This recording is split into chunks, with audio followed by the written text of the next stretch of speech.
নমস্কার বন্ধুরা, আমার রান্নাঘরে সবাইকে স্বাগত। ঢ্যাঁড়সের তরকারি তো অনেক রকম বানিয়েছেন, এইভাবে একবার ঢ্যাঁড়স মশলা বানিয়ে দেখুন। রুটি, ভাত, পরোটা সব কিছুর সাথে খেতেই দুর্দান্ত লাগবে। তো চলুন দেখে নেওয়া যাক আমি ঢ্যাঁড়স মশলা কিভাবে বানিয়ে নিচ্ছি।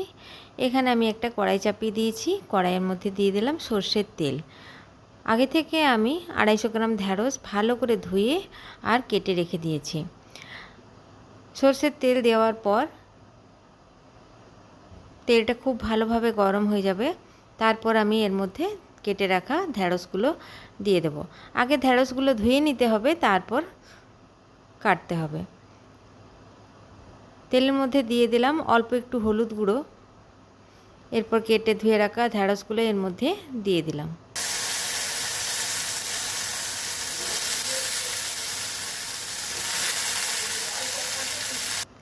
এইভাবে এবার ঢ্যাঁড়স রান্না করে দেখুন, খেতে দুর্দান্ত লাগবে। এরপর অল্প আমি একটু ভেজে নেব ঢ্যাঁড়সগুলো, যাতে ঢ্যাঁড়সের গায়ে যে লাল থাকে সেটা যেমন কেটে যায়।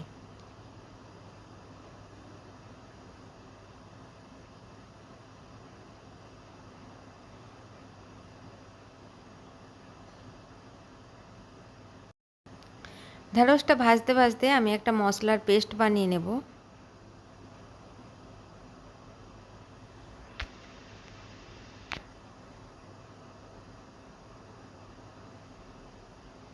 এখানে একটা মিক্সির জার নিয়েছি, দিয়ে দিলাম একটা টমেটো। এখানে মিডিয়াম সাইজের একটা টমেটো দিলাম, নিলাম 4 টুকরো আদা, দিলাম 5 কোয়া রসুন আর 1 মুঠো পেঁয়াজ, 2টো কাঁচা লঙ্কা দিলাম।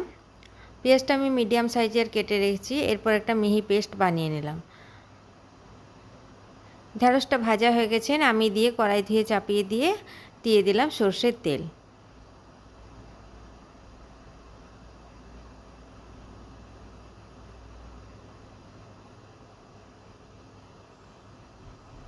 দিয়ে দিলাম গোটা জিরে হাফ চামচ,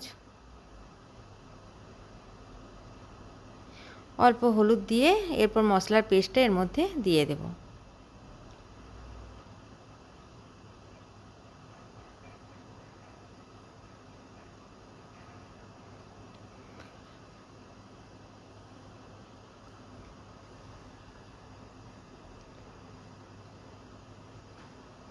মশলার পেস্টটা দিয়ে ভালোভাবে নাড়াচাড়া করে ভেজে নেব। খুব সুন্দর করে ভেজে নিতে হবে, যাতে মশলার যে পেঁয়াজ রসুনের কাঁচা গন্ধটা না থাকে।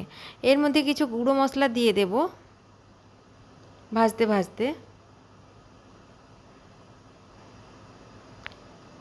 দিয়ে দেব পরিমাণ মতো নুন।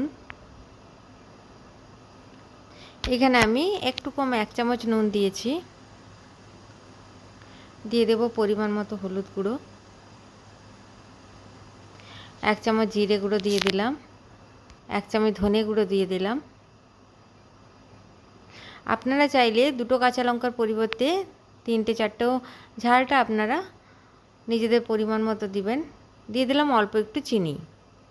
এরপর ভালো করে মশলার পেস্টটা আর গুঁড়ো মশলাটা ভেজে নেব। আর দিয়ে দিলাম অল্প একটু গরম মশলা।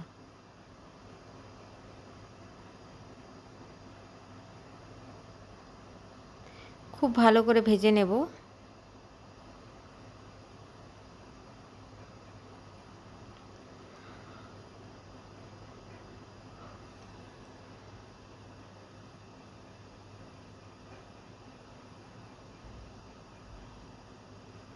এরপর ভেজে রাখা মশলার পেস্টটা খুব ভালোভাবে ভাজা হয়ে গেছে।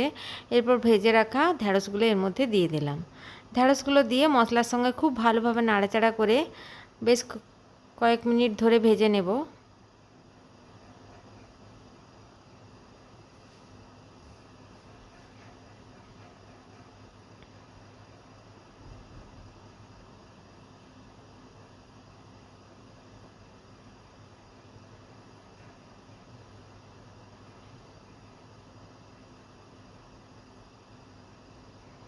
বেশ কিছুক্ষণ কষিয়ে নেওয়ার পর এর মধ্যে দিয়ে দেব হাফ কাপের মতো জল।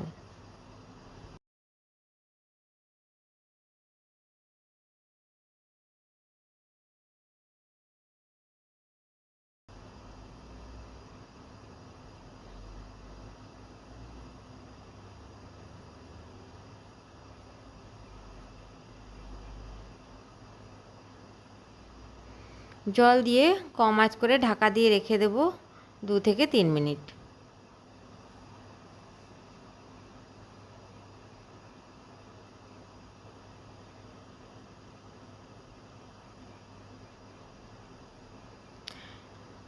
দু 3 মিনিট পর খুলে ভালোভাবে ঢ্যাঁড়সটা নাড়াচাড়া করে নেব।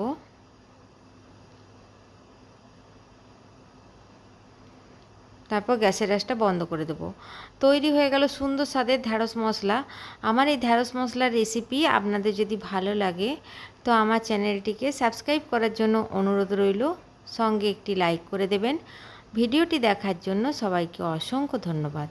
এরপর গরম গরম ভাত বা রুটির সাথে এটা পরিবেশন করুন, খেতে দুর্দান্ত লাগবে।